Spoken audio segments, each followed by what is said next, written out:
Seguramente alguna vez te ha pasado que sabes que tienes que hacer algo importante, perfectamente que lo tienes que cumplir, e incluso sabes que mientras más lo postergues con el tiempo, peor te vas a sentir.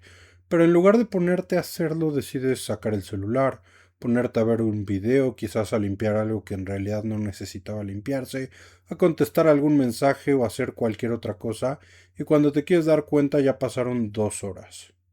Y lo peor es que muy probablemente durante todo ese tiempo ni siquiera estabas disfrutando realmente de lo que estabas haciendo, porque en el fondo sabías que debías hacerlo o continuabas pensando tengo que empezar. Y entonces aparece algo en nuestra mente que es todavía más extraño. ¿Por qué sin procrastinar nos genera culpa, estrés o ansiedad, seguimos haciéndolo de todas formas? Y la respuesta es que, aunque muchas veces procrastinar puede tener algo que ver con tener flojera, o puede tener algo que ver con un problema de administración del tiempo, la realidad es que en muchos casos procrastinar es una manera que tenemos para evitar cómo nos hace sentir una determinada tarea. Primero que nada tenemos que hacer una distinción muy importante. Descansar no es lo mismo que procrastinar. Hoy estoy agotado, voy a continuar el día de mañana, ahora voy a descansar. Decidir conscientemente algo así no necesariamente tendría por qué ser algo problemático. El problema realmente viene cuando tenemos la intención de hacer algo, sabemos que postergarlo va a ser problemático y va a tener consecuencias negativas y aún así decidimos evitarlo. Y esa diferencia importa. Cuando pensamos que procrastinamos porque simplemente somos personas flojas, solemos responder con culpa. Solemos decirnos cosas como no tengo disciplina, soy muy irresponsable, todo el mundo puede hacer cosas menos yo, pero esa explicación es realmente insuficiente porque hay personas que son tremendamente responsables y que aún así procrastinan. Estudiantes muy buenos, profesionistas que son muy competentes, personas perfeccionistas o incluso personas que trabajan muchísimo. Y justamente algunas de estas personas pueden procrastinar porque la tarea importa demasiado. Imagínate que tienes que entregar o preparar una presentación que es muy importante para una calificación, para tu trabajo, para un cliente. Te sientas frente a la computadora, pero empiezan a aparecer pensamientos como tiene que quedar muy bien, no sé por dónde empezar, seguramente los demás lo van a hacer mejor que yo, y si me equivoco. La tarea objetivamente es sumamente simple, consiste en abrir PowerPoint y empezar a trabajar. Pero el problema es que ahora esa tarea viene acompañada de otras cosas como ansiedad, inseguridad, aburrimiento, frustración, miedo al fracaso. Entonces decides tomar el celular y durante unos minutos ocurre algo que es muy importante. Te sientes un poco mejor. Y esto no ocurre porque TikTok mágicamente haya resuelto tu problema, sino porque durante algunos minutos dejaste de sentir aquello que la tarea despertó en ti.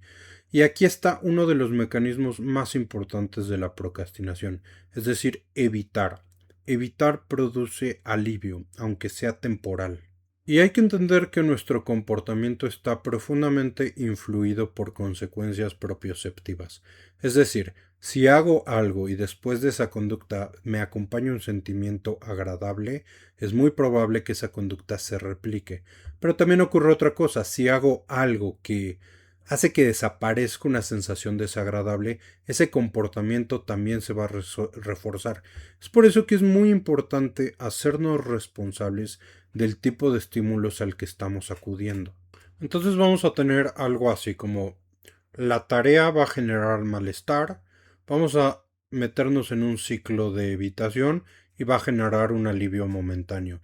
Y el cerebro va a aprender que cuando me siento mal, alejarme de esa tarea va a funcionar. El problema es que la función únicamente produce un alivio a corto plazo, porque después van a regresar los sentimientos de malestar, pero ahora acompañados de sensaciones distintas o más cargadas como culpa, estrés, menos tiempo para hacer la tarea, sensación de haber perdido todo el día y va a acabar en una fórmula que va a funcionar más o menos así. Voy a tener una tarea, me va a generar malestar, voy a tener mi ciclo de evitación, voy a tener alivio momentáneo, después voy a experimentar culpa y estrés y entonces la tarea me va a generar todavía más malestar. Es decir, con mi elección cargué más la tarea de malestar y entonces es mucho más probable que se vuelva a mirar a la tarea pero de forma mucho más desagradable. Y es aquí donde entendemos por qué muchos de los consejos o estrategias de productividad realmente no funcionan.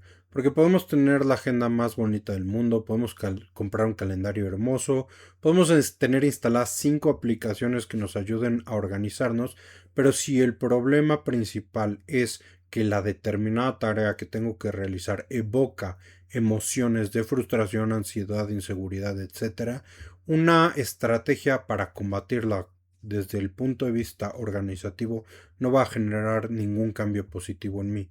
Tengo que tener una estrategia que actúe sobre las emociones. Entonces tenemos que darnos cuenta que las personas que procrastinan o procrastinamos tenemos distintos procesos, es decir, la emoción que acompaña a hacer la tarea puede ser sumamente distinta, por eso no podemos homogeneizar, digamos que un tratamiento para la persona, no podemos recomendar organizarse a través de un calendario, porque una persona puede estar teniendo problemas porque la tarea le parece sumamente aburrida, otra porque se siente agotada, otra porque tiene miedo a fracasar y otra porque puede pensar que tiene que hacerlo perfectamente y otras porque simplemente esa tarea está compitiendo contra una recompensa que es mucho más inmediata, es decir, el celular. El celular es mucho más atractivo para mí que ponerme a hacer la tarea. Nuestro cerebro no va a valorar de la misma manera una recompensa inmediata a una recompensa futura. Imagínate, por ejemplo, este escenario. Por un lado, tienes que estudiar durante varias horas para obtener una buena calificación que te van a dar dentro de 3 semanas. Y por el otro tienes a la mano tu teléfono que puede darte entretenimiento en menos de un segundo. Abres Instagram, recompensa. Cambias de video, algo nuevo. Cambias de video de nuevo, otra cosa nueva. Ahora te llega un mensaje, después una notificación, ahora otro video. Esa recompensa es sumamente distinta a la primera. La tarea probablemente comienza con mucho esfuerzo, con incertidumbre, con aburrimiento y con una recompensa que es mucho más lejana. Por eso el problema no es preguntarnos simplemente qué quiero más, porque obviamente si lo ponemos en una balanza, terminar mi tesis es mucho más valioso que ver 20 videos. Pero el problema es qué me ofrece algo agradable en este momento y qué me va a quitar el sentimiento desagradable en este momento. Y ahí la recompensa inmediata, la recompensa instantánea, tiene una ventaja enorme. Y hay otra forma de procrastinación que en lo personal me parece sumamente interesante y es el perfeccionismo, porque normalmente cuando hablamos de perfeccionista o de una persona perfeccionista, pensamos que se trata de alguien que trabaja muchísimo, que siempre está entregando todo de forma impecable, pero el perfeccionismo también es algo que nos puede paralizar, porque una tarea implica casi siempre de manera inevitable que la primera vez que lo haga probablemente va a salir mal. Es muy probable que la primera versión de un texto no vaya a ser extraordinaria. La primera diapositiva que haga quizás va a ser algo mediocre. La primera página de la tesis quizás vaya a requerir 5 correcciones. Pero si yo tengo la expectativa de que aquello que produzco debe demostrar que soy competente, entonces ese primer borrador, ese primer intento imperfecto, puede volverse entonces una amenaza. Y es que ese es justo el momento más determinante de toda la conducta de procrastinación, porque es el momento en donde voy a caer en la trampa de la evitación.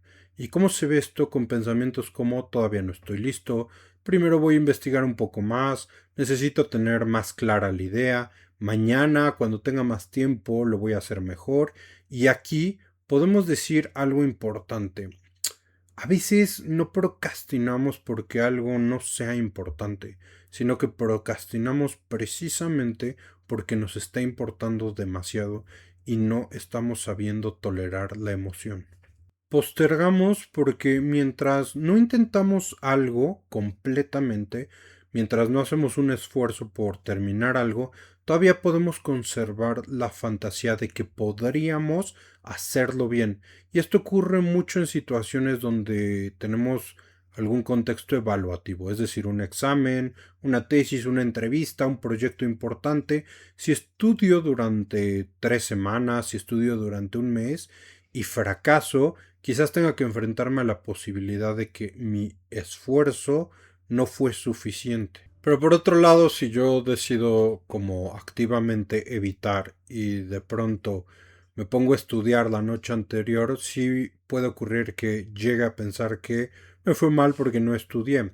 Y psicológicamente esto es una autoexplicación que muchas veces es menos dolorosa porque nos protege momentáneamente de un dolor o de un golpe a nuestra autoestima. Y no significa que esto lo estemos haciendo forzosamente de manera consciente. Muchas veces son mecanismos que yo he aplicado a lo largo de mi vida y entonces ahora son mucho más útiles y es difícil reconocerlos.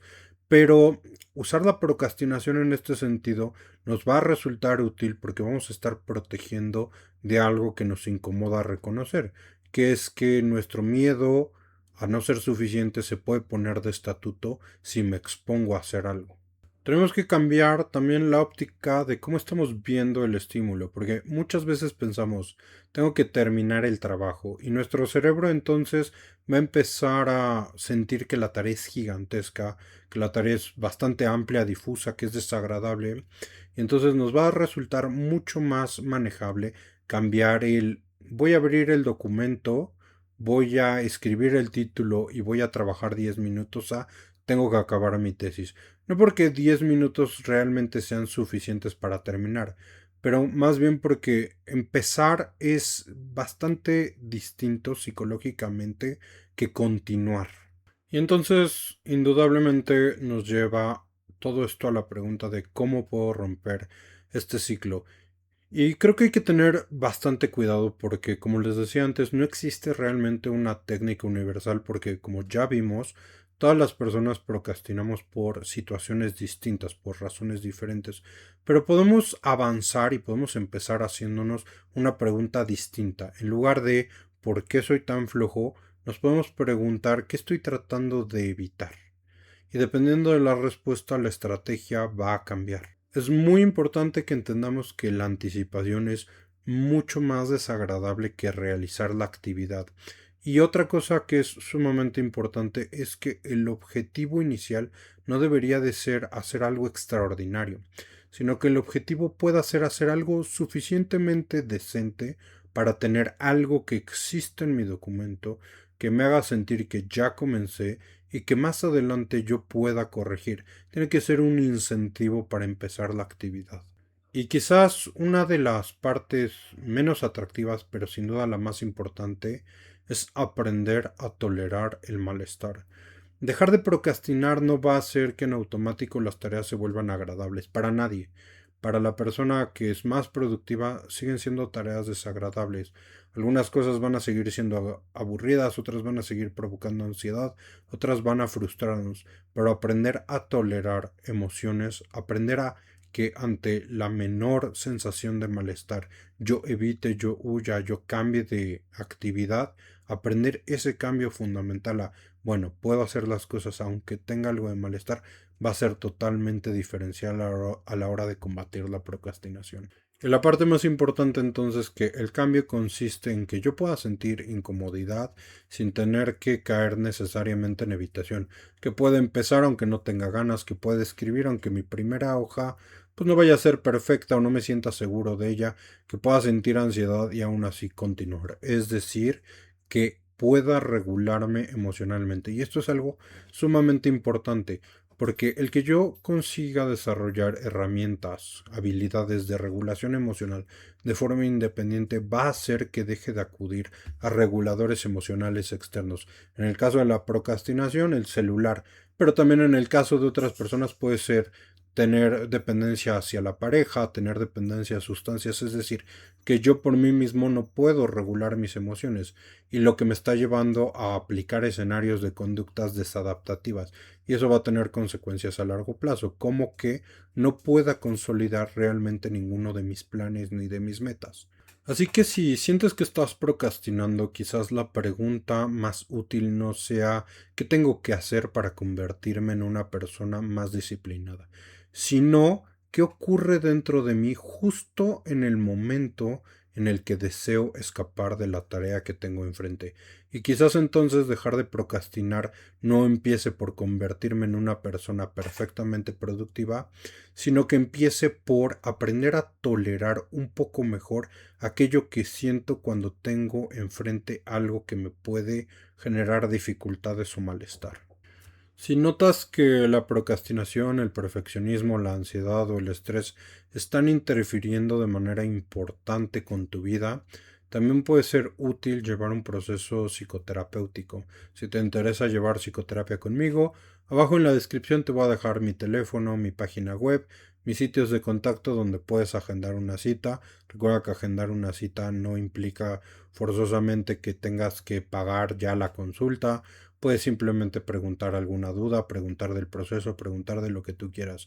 Y si te interesa seguir teniendo contenidos del canal, aprendiendo cosas de psicología, te invito a que me regales un like, una suscripción, compartas el video y nos vemos en el siguiente.